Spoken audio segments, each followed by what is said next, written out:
Было ли это просто истощение, продуманное преображение или безмолвный крик о помощи, превративший его в почти неузнаваемого человека после Ариран 2026? Изменение настолько тонкое, но в то же время настолько глубокое, что фанаты начали покадровый анализ, стоя рядом с ним в демонстративном молчании и отказываясь объяснять, что на самом деле произошло. Этот вопрос разгорелся в глобальных лентах новостей через несколько минут после начала трансляции Ариран 2026, события, изначально рекламируемого как культурное зрелище, прославляющее наследие, искусство и национальную гордость. Однако к тому моменту, когда камеры погасли и заключительный фейерверк рассеялся в дыму над горизонтом Сеула, в памяти миллионов осталась не хореография, не оформление сцены, даже не тщательно продуманное оркестровое сочетание традиций и поп-музыки, а лицо Чингука. Или, скорее, его изменение. Наблюдатели описывали его как тонкое, но неоспоримое. Его поза казалась сдержанной. Его взгляд был отстраненным. Обычно излучаемая им уверенность казалась приглушенной, словно пламя, намеренно приглушенное.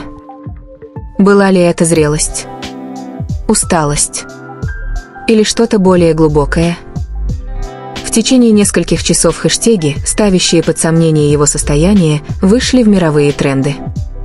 ARMY, культурные критики и аналитики индустрии развлечений начали задавать один и тот же вопрос: что изменилось? Интрига усилилась, когда Ви, известный своей эмоциональной откровенностью и поэтической прямотой, отказался вдаваться в подробности, когда к нему после мероприятия коротко подошли репортеры. Он мягко улыбнулся, кивнул и сделал расплывчатое заявление о росте и размышлении. Рост чего? Размышление о чем? Его отказ от подробностей лишь усилил атмосферу таинственности. Чтобы понять, почему этот момент вызвал такой сильный резонанс, необходимо рассматривать его в контексте истории BTS, группы, чья эволюция была столь же тщательно задокументирована, сколь и эмоционально насыщена. От юношеского неповиновения до философской саморефлексии их история всегда разворачивалась на виду у публики. Каждая стрижка. Каждое изменение в текстах песен. Каждая пауза между вдохами. Чингук, которого часто называют «золотым Макне», всегда имел особое символическое значение – стойкость, постоянство, безграничная энергия. Так почему же после Эрирнг 2026 многие почувствовали, что этот символ раскололся? Психологи, изучающие исполнительское искусство, отмечают, что громкие культурные события могут оказывать чрезвычайное давление. Эрирнг 2026 был не просто концертом. Это был символ национальной идентичности, транслировавшийся по всей стране. Роль Чингука была центральной, он сочетал современную хореографию с традиционными мотивами. Хореография требовала физической точности, сочетающейся с эмоциональной сдержанностью, баланса, отражающего напряжение между наследием и глобализацией. Несколько исследователей исполнительского искусства отметили, что интерпретация Чингуком центральной балладной части немного отличалась от видеозаписи репетиции. Его темп был немного медленнее. Его дыхание было заметно, почти отчетливо. Его глаза, обычно динамичные, задержались в задумчивой неподвижности. Был ли это преднамеренный художественный выбор? Или свидетельство чего-то внутреннего, разворачивающегося внутри? Записанные фанатами крупные планы широко распространились. Выражение лица Чингука колебалось между напряженностью и тем, что некоторые описывали не как слабость, а как уязвимость. Разница важна. Уязвимость предполагает открытость, трещину, через которую прорывается подлинность. Слабость подразумевает неспособность. И Чингук не выглядел неспособным. Он выполнял каждое движение с технической точностью. Он безупречно исполнял каждую ноту. И все же что-то в его ауре изменилось. Между тем, присутствие Ви в тот вечер ощущалось как защитное, почти наблюдательное. Во время переходных сцен камеры запечатлели мимолетные взгляды, которыми они обменялись. В одном из фрагментов рука Ви на мгновение коснулась плеча Чингука, прежде чем он занял нужное положение. Это длилось меньше секунды, но породило бесконечные предположения. Было ли это успокоением? Подсказкой? Или просто хореографией, неправильно истолкованной публикой, жаждущей ответов? Позже инсайдеры рассказали, что репетиции были необычайно интенсивными. Целью постановки было объединение многовековых мелодий ариран с современной звуковой архитектурой. Это слияние потребовало не только технической подготовки, но и культурной чуткости. Сообщается, что Чингук погрузился в исторические исследования, изучая традиционные вокальные интонации и происхождение текстов песен. Могло ли эмоциональное напряжение от этого погружения изменить его?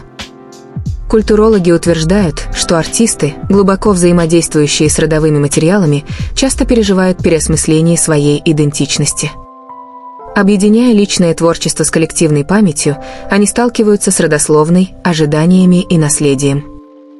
Будучи еще молодым, но уже всемирно известным, Чингук, возможно, усвоил это бремя глубже, чем ожидал. Но если это так, почему Ви отказывается это сформулировать? Когда его прямо спросили, все ли в порядке с Чингуком, Ви просто ответил: «Он там, где должен быть». Философский ответ, но не проясняющий ситуацию. Специалисты по коммуникациям подчеркивают, что молчание редко бывает нейтральным. Оно может сигнализировать о защите, уважении к частной жизни или стратегическом контроле над нарративом. В высококонкурентных развлекательных экосистемах двусмысленность часто сохраняет как мистику, так и границы. Однако для поклонников, привыкших к эмоциональной доступности, молчание показалось неприятным. Некоторые предположили, что Чингук готовится к значительному творческому повороту. Его стиль на Arirang 2026 был заметно сдержанным, более темные тона, минимум украшений, волосы, уложенные так, чтобы не обрамлять лицо. Стилисты часто связывают визуальную эстетику с концептуальными изменениями. Может ли это сигнализировать о грядущей эре, основанной на самоанализе, а не на бурной радости? Другие склонялись к более простому объяснению – усталость. Глобальный график, предшествовавший Arirang 2026, был напряженным: трансконтинентальные поездки, студийные сессии, благотворительные обязательства. Хотя официального заявления о проблемах со здоровьем не было, усталость может проявляться незаметно. Микровыражения, замедленные жесты, смягченный взгляд. Однако те, кто знает историю Чингука, предостерегают от упрощенных объяснений.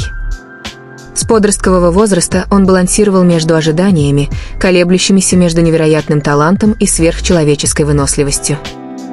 Возможно, зрители стали свидетелями не упадка, а взросления. Музыкальные критики, рецензировавшие трансляцию, описали его тембр голоса как более глубокий, насыщенный хрипловатой сдержанностью. Один критик написал, что Чингук пел так, словно вел переговоры с памятью.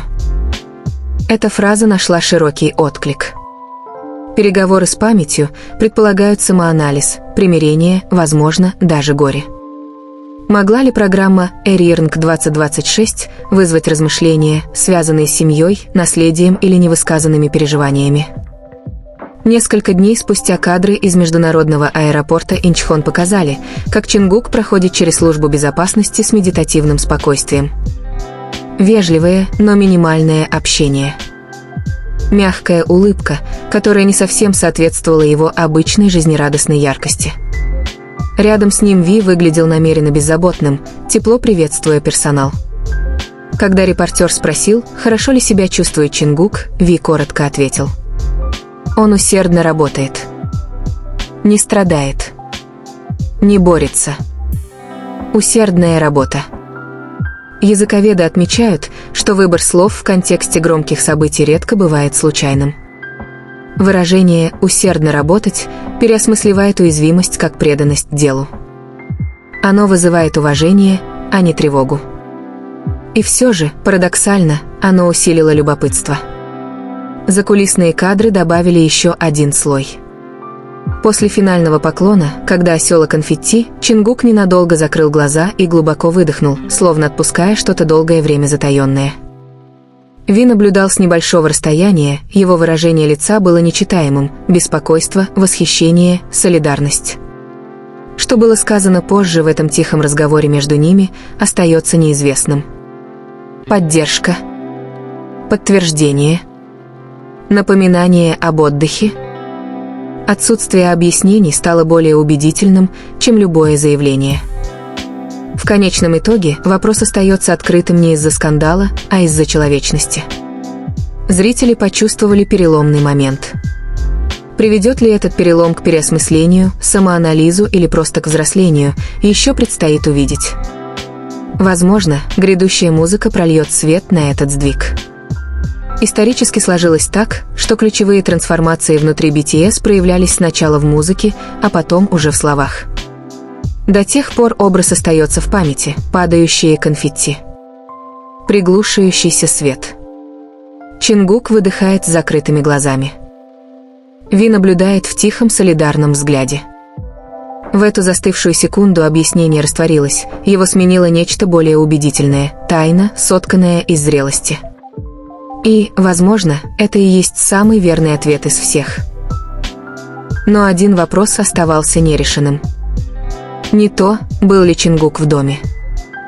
Не то, была ли тень настоящей. А намерение.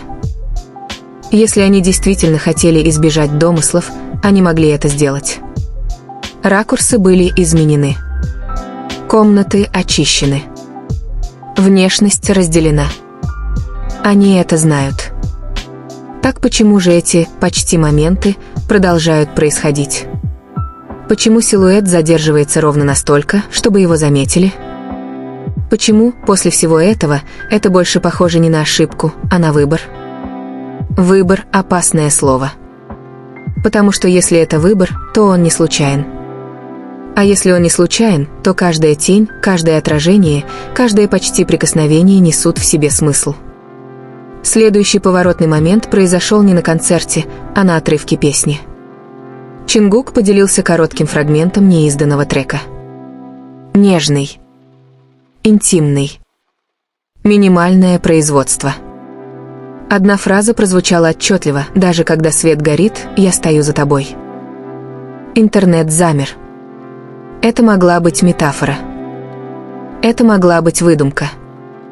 Художники пишут истории, которые не являются автобиографическими. Но время решает все.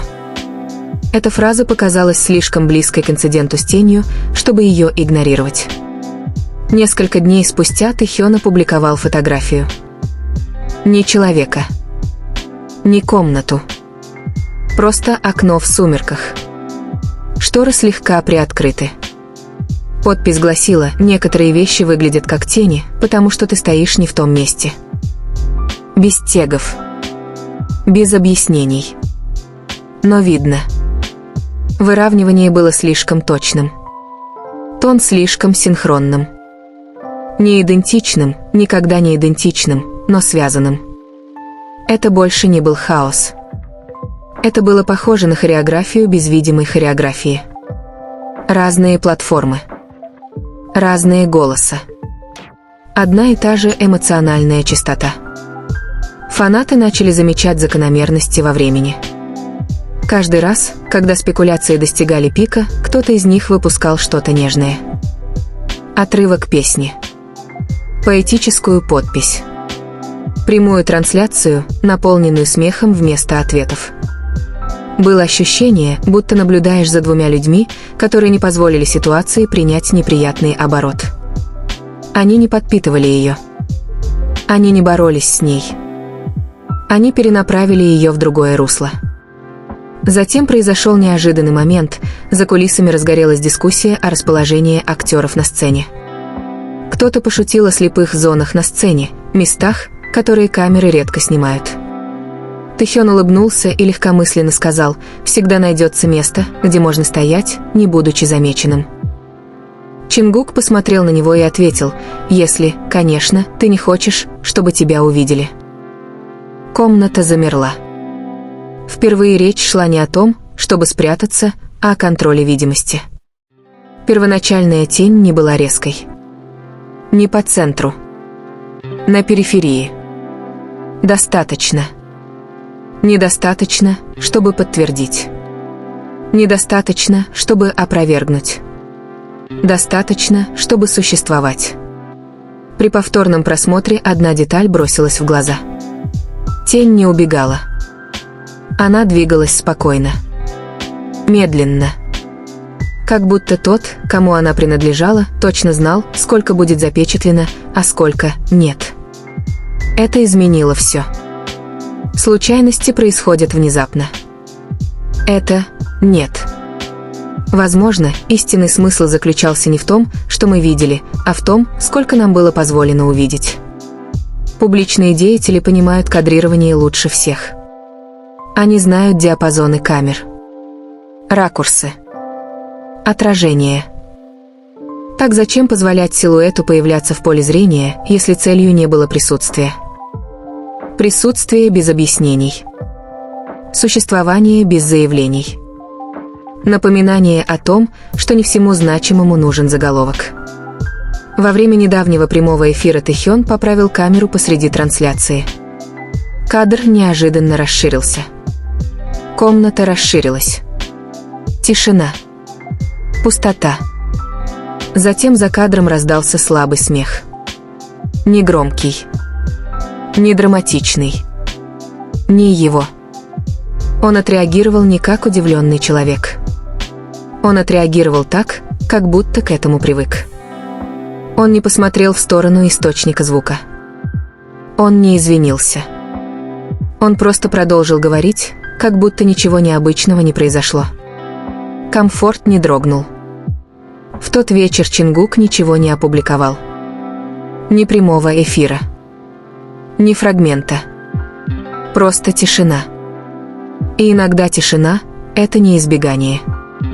Иногда это подтверждение того, что ничего не нужно исправлять. Тень, которая когда-то сотрясала фандом, теперь кажется символической. Не доказательством. Не отрицанием. Граница между тем, чем делятся, и тем, что просто переживают. Если бы все было совпадением, неправильным толкованием, чрезмерным анализом, почему их слова продолжают эхом отражаться друг в друге? Почему их молчание так гармонично? Почему это больше похоже не на раскрытие чего-то скрытого, а на наблюдение за тем, что тщательно раскрывается? Возможно, дело никогда не было в том, чтобы быть пойманным. Возможно, дело всегда было в том, чтобы быть увиденным, просто не так, как мы ожидали. И в следующий раз, когда камера неожиданно расширится, останется ли она тенью? Или кто-то, наконец, полностью выйдет на свет? Настоящий вопрос не в том, кто выйдет на свет. Вопрос в том, кто будет контролировать момент, когда это произойдет. Предположения созрели. Они больше не громкие и хаотичные. Они движутся как подводный поток, тонкий, устойчивый, который невозможно игнорировать. Каждое новое выступление, каждая совместная сцена, каждый взгляд несут в себе вес. Затем последовало выступление. Не драматический дуэт. Не специальное выступление юнита. Просто групповое выступление. У каждого было свое отведенное место, хореография, выделенное пространство. В середине песни построение немного изменилось. Тэхён сдвинулся на полшага от своей первоначальной точки. Чингук подстроился, не глядя и не колеблясь. Никаких визуальных подсказок. Чистый инстинкт. Расстояние между ними идеально совпало. Ближе, чем требовалось. Более чем интимно. Сбалансировано. Профессионально. Наполнено энергией. Камера запечатлела это меньше, чем на 3 секунды. 3 секунд было достаточно. Видеоролик снова распространился. Не обвинительный. Не вызывающий. Наблюдательный. Люди не спрашивали, происходит ли что-то. Они спрашивали, передается ли что-то. Потому что хореография точна. Постановка сцены преднамерена. Отклонения исправляются немедленно. Это не было исправлено. Позже, во время заключительной речи, Тэхён говорил о росте. О том, как время меняет перспективу. О том, что не все нуждаются в объяснении, чтобы быть понятым. Чингук слушал. Когда настала его очередь, он сказал что-то, что не было прямым ответом, но ощущалось связанным. Некоторые истории сильнее, когда их не торопят. Фраза задержалась дольше, чем следовало. Между ними не было напряжения. Никакой натянутой дистанции. Никакой преувеличенной близости. Просто спокойствие. А спокойствие, после многих лет предположений, кажется преднамеренным. Затем всплыло старое интервью. Их когда-то спросили о доверии. Тогда они смеялись, подшучивали друг над другом, избегали глубинных разговоров. Теперь же ответы казались многослойными. Тэхён однажды сказал: «Если я кого-то выбираю, я не отпускаю легко». Чингук ответил: «Я не стою рядом с теми, кому не доверяю». В то время это ничего не значило. Теперь, после «Тени», текста песен, постановки, все кажется последовательным. Все еще нет подтверждения. Все еще нет опровержения. Просто последовательность. Следующее развитие событий произошло не от них самих. Оно произошло из-за их отсутствия. На короткое время они перестали появляться в пересекающемся контенте. Никаких общих кадров. Никаких фоновых голосов. Никаких косвенных отсылок. Раздельные жизни. Раздельные графики. Фандом раскололся.